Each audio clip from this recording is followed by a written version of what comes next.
YCP అధినేత మాజీ ముఖ్యమంత్రి జగన్మోహన్ రెడ్డి ఎక్స్ వేదికగా చంద్రబాబు సర్కార్పై ఫైర్ అయ్యారు. పొగాకు పంటకు కనీస మద్దతు ధరలో లభించక రైతులు అన్యాయానికి గురవుతుంటే వారిని పరామర్శించి భరోసా ఇవ్వడానికి తాను ప్రకాశం జిల్లా పొదిలి వెళ్తే ఆ కార్యక్రమాన్ని డైవర్ట్ చేయడానికి చంద్రబాబు కుట్ర చేయటం భావ్యమా అంటూ ప్రశ్నించారు. రైతుల్ని పరామర్శించే కార్యక్రమానికి సంఘీభావంగా దాదాపు 40,000 మంది రైతులు ప్రజలు తరలివస్తే తాము వెళ్తున్న మార్గంలో 40 మంది టీడీపీ కార్యకర్తలను పెట్టి వారిని ఉసిగొలిపి రాళ్లు విసిరి గలాటా చేయించారని మండిపడ్డారు. కానీ ప్రజలు రైతులు ఆ పన్నాగాన్ని అర్థం చేసుకొని అత్యంత సంయమనంతో వ్యవహరించారని అన్నారు. హింసను సృష్టించడానికి మీరు పంపిన ఆ 40 మంది చేసిన దుశ్చర్యలపై అక్కడున్న 40,000 మంది ప్రజలు రైతులు ప్రతిస్పందించి ఉంటే ఏం జరిగి ఉండేదంటూ నిలదీశారు. రైతుల సమస్యలపై గొంతెత్తితే దాన్ని డైవర్ట్ చేయడానికి మీరు ఇలా చేయటం దుర్మార్గం కాదని జగన్ ప్రశ్నించారు.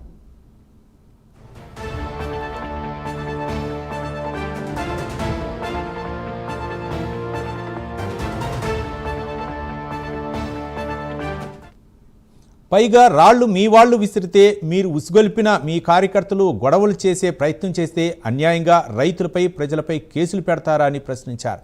ఆ కార్యక్రమానికి వచ్చిన రైతులను ప్రజలను రౌడీలుగా అభివర్ణించడం చంద్రబాబు దిగజారుడుతనానికి నిదర్శనమన్నారు. రోమ్ చక్రవర్తి పిడేలు వాయించినట్లుగా రైతుల సమస్యలను పట్టించుకోకుండా తిరిగి వారిపైనే ఎదురు కేసులు పెట్టడం చంద్రబాబు మాత్రమే చెల్లుతుందని జగన్ ఎక్స్ వేదికగా ట్వీట్ చేశారు.